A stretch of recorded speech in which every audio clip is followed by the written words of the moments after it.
बड़ी खबर है ईरान के बुशहर से। बुशहर में न्यूक्लियर पावर प्लांट के पास अचानक से एक मिसाइल आकर गिरी है।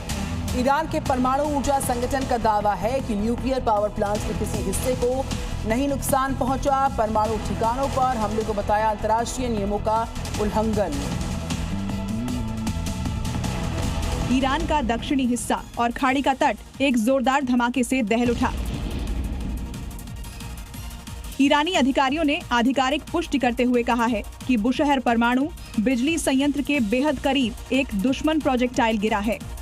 यह हमला सीधे तौर पर ईरान के सबसे संवेदनशील परमाणु ठिकाने को निशाना बनाकर किया गया। ऊर्जा संगठन ने इस हमले की निंदा करते हुए कहा कि परमाणु ठिकानों पर हमला अंतर्राष्ट्रीय नियमों के खिलाफ है। रूस ने इस हमले की निंदा की है। हालांकि हमले में नुकसान की खबर नहीं है। नाटो देशों की नो से नाराज हुए ट्रंप ईरान वॉर में साथ न मिलने पर बोल पड़े, हमें किसी की जरूरत ही नहीं है। अमेरिकी राष्ट्रपति डोनाल्ड ट्रंप ने नेटो के फैसले पर नाराजगी जताई है। वो इस बात से नाराज हैं कि नेटो देश उनके साथ नहीं आए।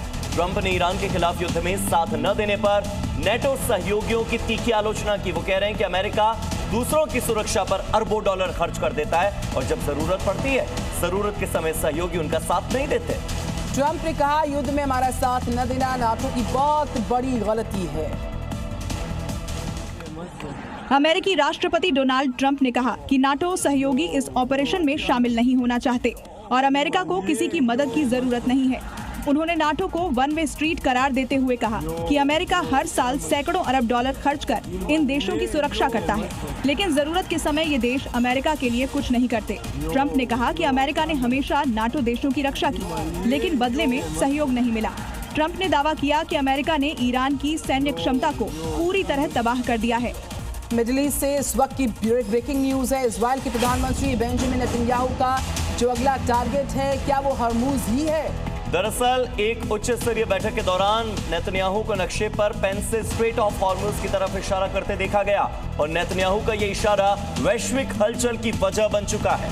और अब अटकलें हैं। अटकलों का बाजार गर्मा गया है कि क्या हॉर्मुज इजराइल का अगला फ्लैश पॉइंट बनने जा रहा है। इसे हॉर्मुज में कुछ बड़ा होने का संकेत माना जाए।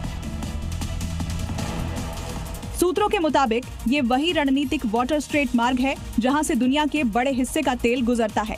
नेतन्याहू के इस इशारे को लेकर अटकलें तेज हो गई हैं कि क्या इजराइल की नजर अब हॉर्मुज पर है। हालांकि इस दावे की आधिकारिक पुष्टि अभी तक नहीं हुई है। विशेषज्ञ मानते हैं कि हॉर्मुज पर किसी भी तरह की हलचल वैश्विक बाजार और सुरक्षा संतुलन पर बड़ा असर डाल सकती है। फिलहाल दुनिया की नजरें इस घटनाक्रम पर टिकी हुई हैं।